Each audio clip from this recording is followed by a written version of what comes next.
An update on the current wildfire situation in BC. For today's briefing, we'll have updates from Mike Farnworth, Minister of Public Safety and Solicitor General, Todd Nessman, Manager of Fire Operations with BC Wildfire Service, Brendan Ralphs, Director of Response Emergency Management BC, and Staff Sergeant Janelle Choyette with BC RCMP. A reminder to media on the line, please press *1 to enter the queue. You will be limited to one question and one follow-up today. With that, I'll turn it over to Minister of Public Safety and Solicitor General, Mike Farnworth. Please go ahead, Minister. Thank you, and hello, everyone. I'm speaking with you from the traditional territory of the Musqueam, Tsleil-Waututh, and Squamish peoples. As has already been said, I'm joined today by Todd Nessman, Manager of Fire Operations with the BC Wildfire Service, Brendan Ralphs, Director of Response with Emergency Management BC, and Janelle Choyette, Staff Sergeant with the RCMP. It's near the end of August, yet wildfires continue to burn throughout the province. Some much-needed rain earlier this week helped crews get a better handle on many of the fires. Welcome news for all of us, and especially for the many thousands of people living in fire-affected communities. But the rain has not been enough to fully combat the effects of the already tinder-dry conditions that are fueling these fires. We're nowhere near out of the woods, and we have to keep working to support our firefighting and emergency management crews. I want to thank the BC Wildfire Service and Emergency Management BC for their continued work, going above and beyond to bring every resource available, from industry to contractors to out-of-province firefighters, to the fire line. We know everyone is working together day in and day out to protect communities. We continue working closely with First Nations, local governments, firefighting crews, emergency response experts, and industry partners to manage issues and work together on strategy British Columbians recover. It's an ongoing collaboration that's part of our commitment to implementing the recommendations of the Abbott-Chapman report, which came out of the 2017 fires. This has been a difficult fire season for many of our traditional mutual aid partners, both across Canada and in the United States. We've brought in resources from all over the country and internationally, from as far away as Mexico and Australia. And I can assure you, our planning and response work starts long before the fire season begins and will continue long after the fires are out. For example, since September 2017, we've made $77 million available to First Nations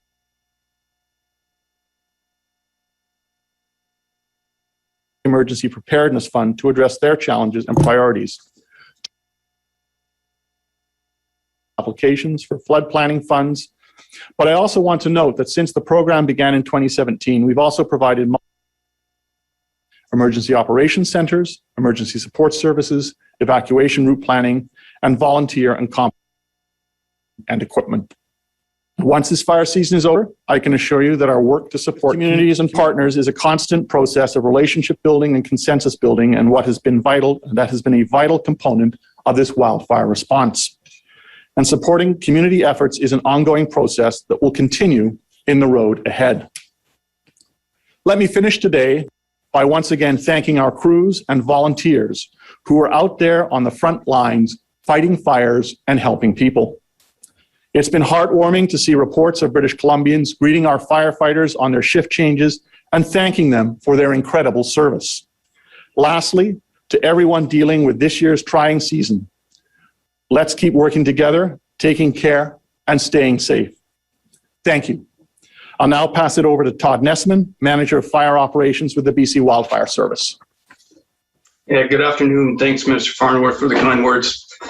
BC Wildfire Service has responded to 1,528 wildfires through this fire season 2021. It's resulted in 852,000 hectares burned.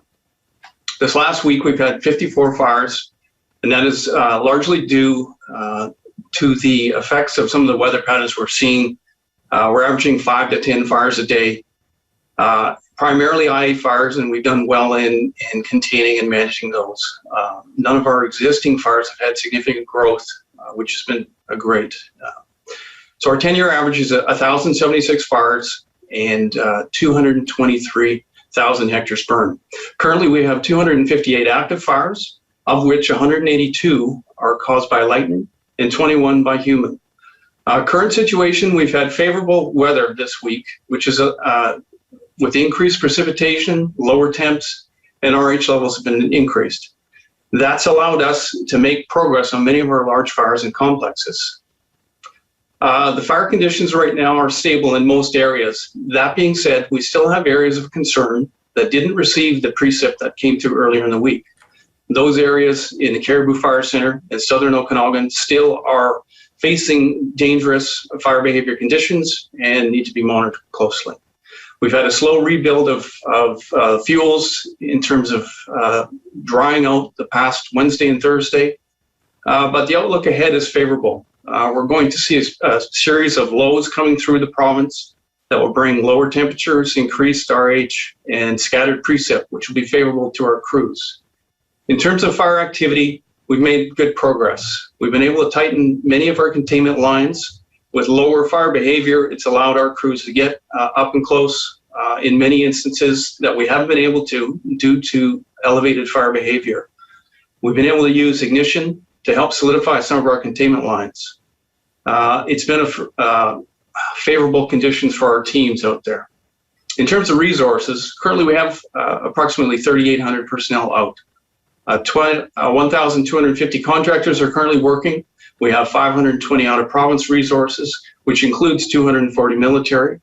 430 structure protection personnel and assets are out. We have over 500 heavy equipment operators and piece of equipment, 147 helicopters, 38 air tanker aircraft. In terms of recently received resources, we had 153 people arrive from Quebec 3 days ago, 45 from the Yukon 2 days ago.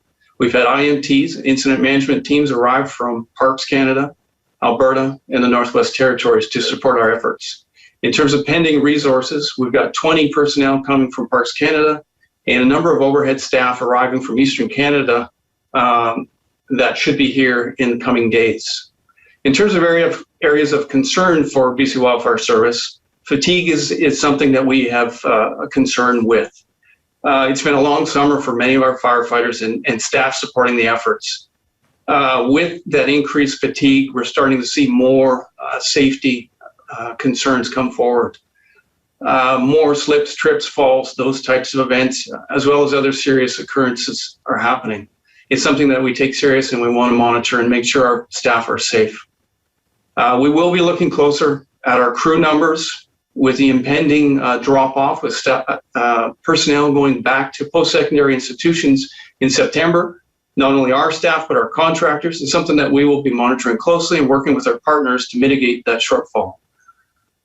Otherwise, as Minister Farnworth noted, I also want to pass on thanks for the signs of appreciation we've had for our fireline crews and those helping out. It's greatly appreciated. It's meaningful, and I think it's hit home for a lot of them, and they greatly appreciate it. So with that, I'll close and pass it over to Brendan Rouse with Emergency BC.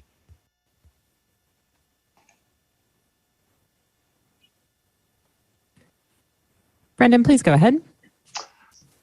Okay, good afternoon, everyone. I'd like to begin by acknowledging that I'm speaking to you today from the traditional territories of the Wasanic peoples here on southern Vancouver Island. And now I'm going to provide a provincial update on some of the latest numbers and messaging around evacuation orders and alerts in BC.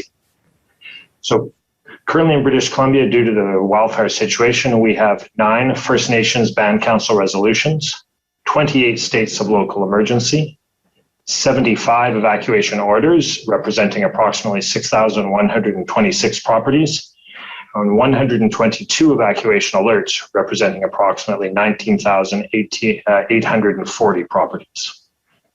As part of our emergency support services that are intended to support evacuees from the evacuation orders, we have reception centers located in the following communities: Seabird Island First Nation near Agassiz, 100 Mile House in Chilliwack, Kamloops, Kelowna, and Lillooet, Merritt, Oliver, Penticton, Prince George, Quesnel, Salmon Arm, Vernon, and Williams Lake.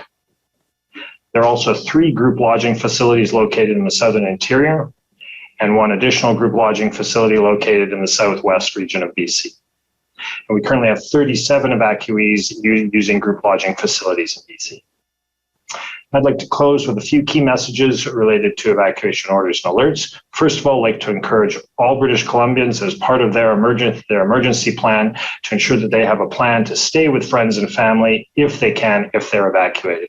And this way we'll assure that emergency accommodation is available for those British Columbians who truly need it.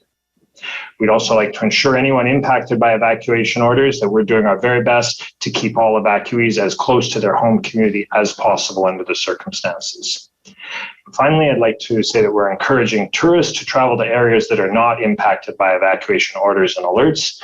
Most of BC is smoke-free and not under an evacuation order and alert. I encourage people to consider their tourism and travel there. Thank you very much. From there, I'll turn it over to Janelle Choyette with the RCMP. Hi, thanks very much for having me. And I would like to recognize that I'm coming to you from the traditional territories of the Kwantlen, Semiahmoo, and Katzie people. I'd just like to start with saying that I want to reassure our communities that, the RCMP, as the police of jurisdiction in many of our evacuated communities, are including those in the central and interior Okanagan. But we're not only the police of jurisdiction, but we're also the provincial police force. And in saying that, to date, we've deployed over 500 police officers into the communities that have been impacted by the BC wildfire efforts, the BC wildfires, in order to support the efforts that are underway there. The duties include conducting emergency notification of alerts and assisting with evacuation of emergency orders, conducting roving patrols, and also to responding to police calls for service within evacuated alert areas and orders. We've been working closely with our partners at the Search and Rescue. They're volunteers along with BC Conservation Service, the BC Wildfire Service, commercial vehicle inspectors, and of course our our firefighters. And we are working collaboratively with the emergency operations centers in the local areas in order to support the road checks that are being manned by private security and MODI personnel. So I know that there have been some concerns with not seeing us at that road checks, which the reason why is because we're doing what we do best, and that is patrolling your communities and looking for signs of criminality or suspicious activity, which we have not found to date. So I just want to reassure you, while you might not see us at those road checks, we are doing exactly what we're supposed to be doing, that is assisting with the orders. And while you're away from your homes, we are making sure that your homes are safe by conducting those proactive patrols, looking and making sure there isn't any signs of criminality at closed businesses, and to ensure that while you're away, your homes are safe.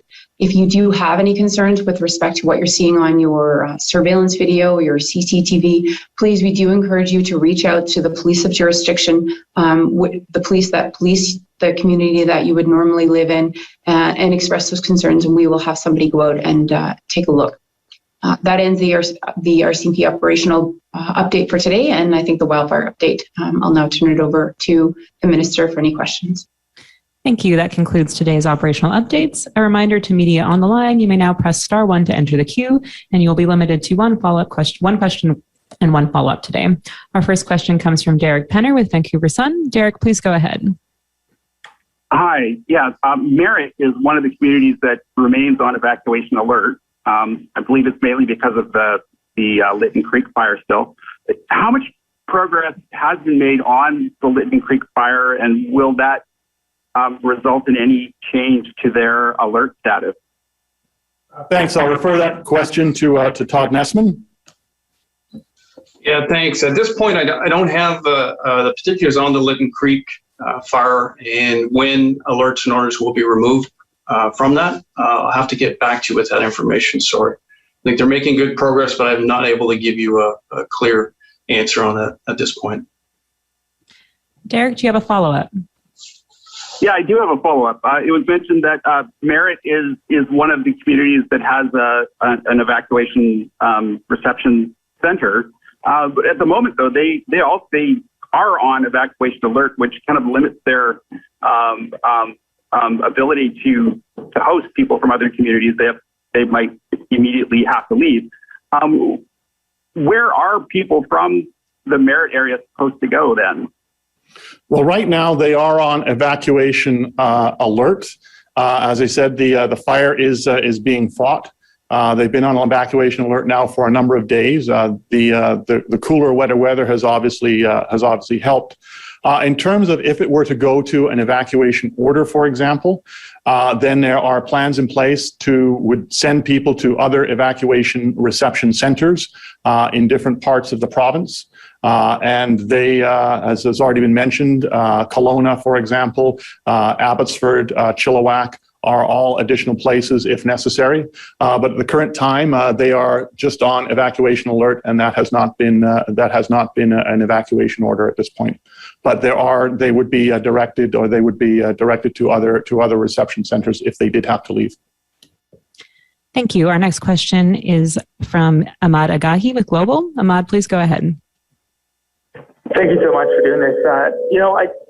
Obviously, we all know much has been made about the Premier's absence during this time, but today, for the third time in as many days, I spoke to someone who lost their home in the White Rock Lake fire, and they're the ones now asking, where he is, and they want their loss to be acknowledged, in person by their leader. At this time, when they're going through that much, what can you say to them? Obviously, we understand what a traumatic time it is to lose a property or a home. It is devastating, and we know that, and it's incredibly emotional.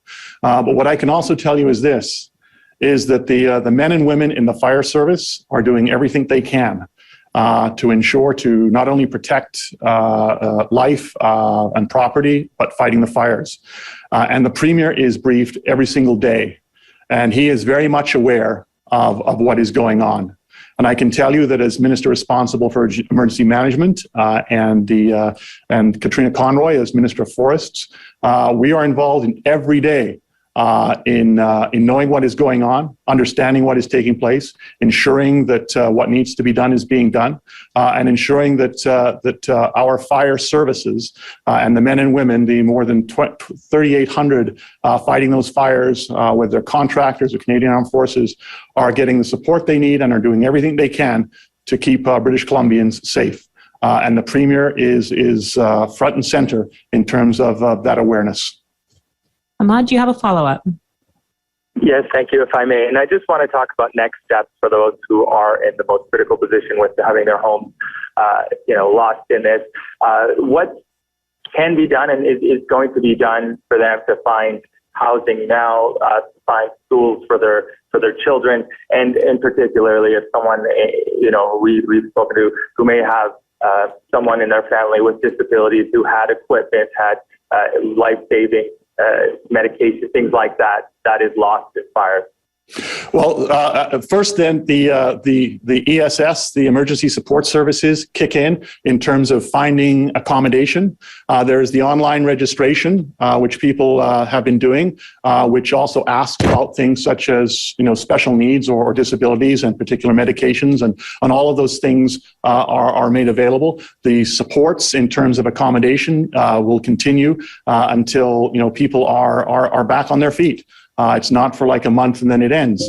At the same time, over the medium and the longer term, the ministries are working together to ensure that we're able to, identify those issues around schools that kids may need to be attended to, helping people find that long-term accommodation they may need, but also on top of that, directing them to the resources that they may also have.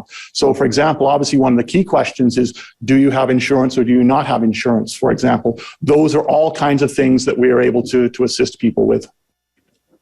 Our next question is from Colton Davies, Radio NL. Colton, please go ahead. Hi there. Thanks for doing this. You mentioned issues with fatigue for crews on the ground. I guess this is for Todd Nessman. And for example, in SARM, I know crews are sleeping in tents everywhere, and we've had some rain this week, and crews are tired and getting rained on in their tents. And we've heard that managers in Salmon Arm are staying at the Prestige Harbourfront Resort nearby. So when you talk about fatigue, would the BC Wildfire Service consider moving fire crews to hotels or even having crews switch with managers? And I know it's probably commonplace, but just curious why there might be that discrepancy with crews sleeping in tents and management apparently staying in hotels. Thanks for the question. The one piece I would mention there is I'm not certain whether it's management or whether it's our incident management team that's out there supporting the incident and providing overhead. I know at one point they were set up in the Prestige, I believe. But as a fair comment around the accommodation for our crews, it's one thing that we look at. I know accommodation has been a challenge, and especially in the Okanagan area. As many people as we have on a fire. So it is something that we monitor, and the incident management team that is on site is paying close attention to that with our crews and how they're doing. And it's not uncommon for them to swap out and have them go to hotels if they're feeling overly fatigued and down, and that's a practice that we commonly will use. But thanks for the comment though and the question. Colton, do you have a follow-up? Yeah, and I appreciate that answer. And I'm not sure who this is for, but Logan Lake had its evacuation order lifted today, and the Tremont Creek fire got pretty dangerously close last weekend to some homes, meters away, maybe 30 meters away, not even. But no structures were lost, no homes were damaged in town. And today the mayor credited, obviously, the wildfire crews and local fire departments that heavily resourced it. But she also said that years of fire smart measures and preparations helped save parts of the town where that fire encroached. And Logan Lake was Canada's first fire smart community almost a decade ago. I'm just curious, how widespread is this, fire smart designations for communities in the interior where the fire risk is obviously higher? And if all the communities maybe aren't fire smart, could there be an added focus in the future for getting communities there? Yeah, no, and that's an excellent point. Fire Smart is very much part of the of being proactive in terms of preparing communities for fire and for the fire seasons. Logan Lake was very much one of the, as you said, one of the first and one of the key communities to take advantage of that. It's something the government has been promoting and working with local governments in terms of improvement of Fire Smart, and not just for communities, but also for individuals and recreational cabin owners as well. There's a lot of information at Fire Smart BC on how you can do that, but that is very much part of the mitigation and recovery program that we want to see in place in terms of communities going forward. In essence, building back better, building back smarter. And with that, I'll also ask EMBC if they have anything additional to add to that. Thank you for that. I don't have anything specific to add in terms of exactly how widespread, but I can say that the Fire Smart information, that information for homeowners and for communities, is widely available and can be applied anywhere across the province. And we certainly encourage all homeowners and communities to look at how they can employ those materials, particularly as we look at the impacts of a fire season like this one and looking ahead to future fire seasons. Our next question is from Marcella Bernardo. Oh, sorry, go ahead. Sorry, can I jump in on that question first? And I just want to acknowledge the opening comment that was made. Quite often we don't spend a lot of time acknowledging the wins we have. And Logan Lake was a prime example where it was a very comprehensive response that involved local government, involved ourselves, it involved structure departments scattered throughout the province. So that was one that I know there were crews out there working through the night. It was a significant effort. And yes, Fire Smart played a part, the weather pattern played a part, and also the effort of our people out there. And that's one that I wanted to just sort of jump in here and just say that was a big win. And quite often we forget to sort of talk about the big win. So I just wanted to spend a second on that. So thanks for bringing it up. Glad you did.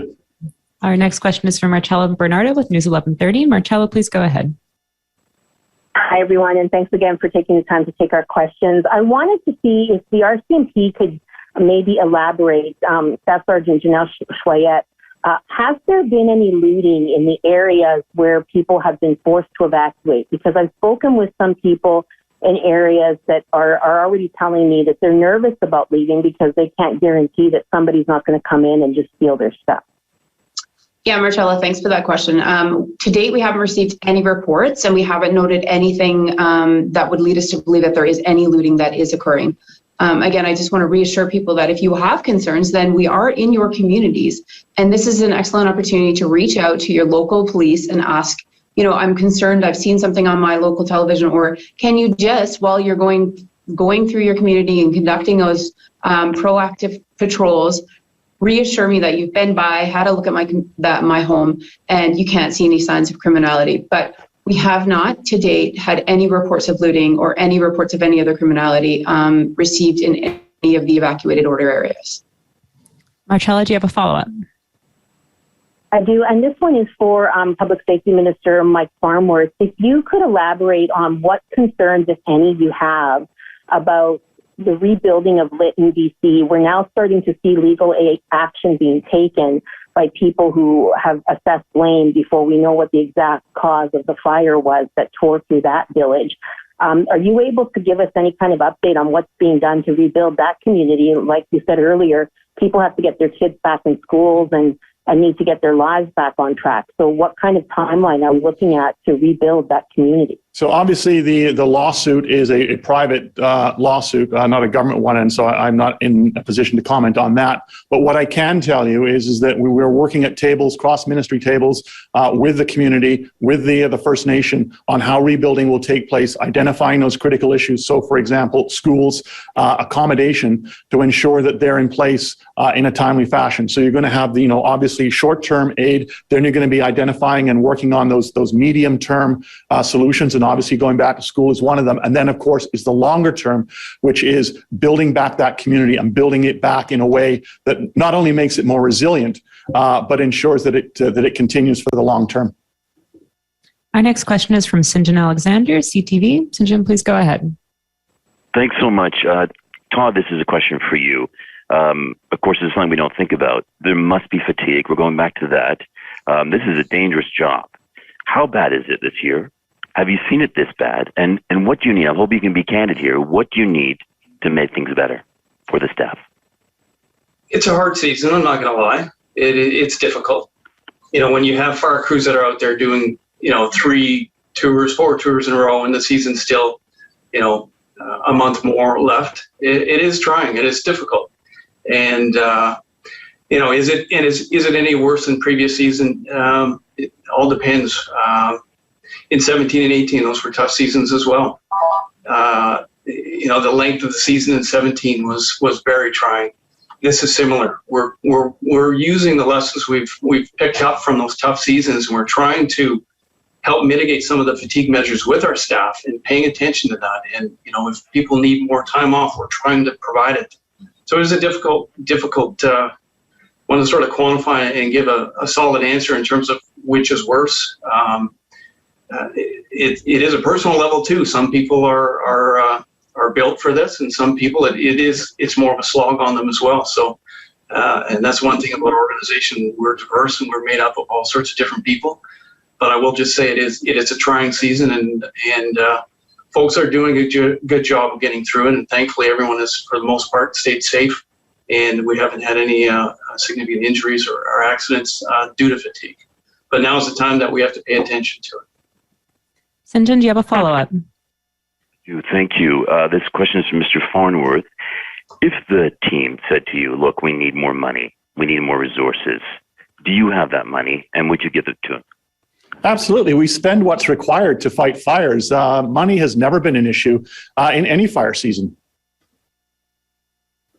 Our next question is from Hina Alam, Canadian Press. Hina, please go ahead. Hi, this is a question for Minister Farnworth. I'm looking at an internal memo that's dated July 12th between the BC Wildfire Service and forestry officials. And I was wondering, is it common for the Wildfire Service to go to the forest industry groups and tell them to use their own equipment and personnel because the government doesn't have enough resources? What kind of a contract or what kind of help and management do you get from forestry groups when fighting fires? First, I'll make a couple of points. First off, that's not an internal BC Wildfire Service memo.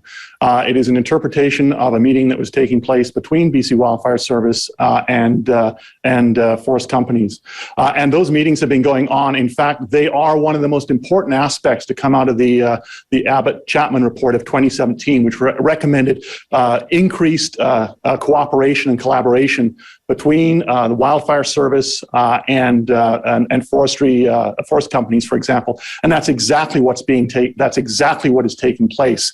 And what's really been remarkable is how the forest companies have stepped up this fire season, working extremely closely with Wildfire Service. And what that memo actually refers to is, in fact, the backcountry fires that are not impacting communities or structures or people, and in terms of what would be available to fight those particular fires, because the focus is always on communities, interface fires. The forest companies have been stepping right up in providing equipment, collaborating with us. And to suggest that memo is indicated as something wrong is just erroneous. Hina, do you have a follow-up? I do. Thank you for that, Minister. I was also wondering if you can tell me what the dollar figure is for the budget is for this year for fighting wildfires, and how much have we spent? Have we gone over the budget? And how much more do we need? What more are we lacking, or what are your concerns? We're not lacking anything. We spend what we have to spend. There is no budget. In the sense that you spend what is required. There is always a nominal amount of money that is put in the budget every fiscal year when the budget's tabled. I think this year it's about 100 million, but we spend what we have to spend. So if it's 300, it's 300. If it's 400, it's 400. If it's in a really bad season, such as 2017 or 2018, it could be 650 or more $million. Money is not the issue. Fighting fires, keeping communities safe, protecting property, that's what the Wildfire Service does, and that's what they do incredibly well. We spend what we have to spend. That concludes today's information update. Our next scheduled update is set for Tuesday afternoon at 2 p.m. Thank you, everyone, for joining.